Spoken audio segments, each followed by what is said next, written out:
In this video, I will show you how to invite friends to ESPN Fantasy Football League. For that, simply open up the app. From here, go to the football section. Once you're in here, you will see your league here. You can scroll to see your other league if you have multiple going on. Here you can see invite members. Simply click on it. Once you click on it, you can copy the invite link and send this link by pasting it to your friends in group chats or anywhere. Or you can simply click on text invite to send them an invite through text. Or you can even choose invite option through email.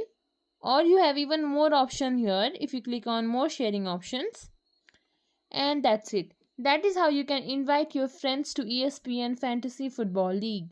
They will simply have to click on the link, then click on join the league and they will be joined.